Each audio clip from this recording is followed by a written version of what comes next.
Hi there, Gemini. Thank you for joining me for your weekly forecast for week commencing the 21st of July. The fabulous influence of Uranus has certainly been giving your friendships and group activities quite a lot of unpredictability, but potentially some real glamour over the last few years. There may have been lots of comings and goings. It probably hasn't been dull. And your need to be independent and yet cooperate with people is one of the things that Uranus has been promoting. Now it goes into a retrograde at the start of this week. This is an area that you may think very carefully about. Even the things that inspire you and really galvanise you can come under the astral microscope over that period of time. At the start of this week, your ruler Mercury is also continuing to clash with Pluto. This is a heavyweight aspect. People who have this in their natal or birth horoscopes can often be very opinionated and find it quite difficult to hear the point of view of other people. And that influence may creep into your situation where you encounter someone who doesn't listen to what you have to say. It's very much someone who's stuck in their ways, or perhaps it's you who's trying to be the persuader. The area that really can be aroused by this particular aspect is anything to do with money or possessions or materialism. If you're looking to raise money, don't necessarily expect that everything will go exactly as you want. You may have to go through some kind of stiff test before you are actually eligible for the funds you want.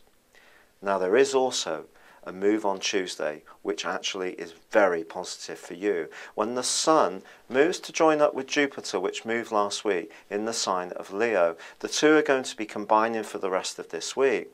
If you did tune in last week, you'll know I told you that Jupiter, the planet of fortune, expansion, optimism and growth, is going to ignite a natural part of your talents, which is communication. So if there is something delicate that does need to be discussed, you can have a real sense that you can win the day in the end, but don't just assume it. You have to back up what you're trying to achieve with hard facts and being really quite cute in how you approach things. But if you are looking for a new mode of transport or some new technology, a new computer or device, it wouldn't surprise me at all if this was the week you decided to splash out, or you may do so over the next couple of weeks, because by Saturday there is a wonderful new moon in this sector too. So anything to do with digesting new ideas, novelties, gadgets, quick and fast moving ideas is something that you're going to be extraordinarily receptive to.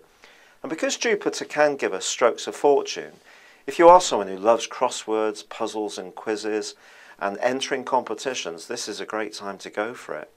However, on Friday of this week, Mars does move homes. It's been in a fantastic location for you since last December, an area which has given you much more vitality than may have been obvious at times. Now it gets more practical, and in a way it's asking you to be more self-sacrificing.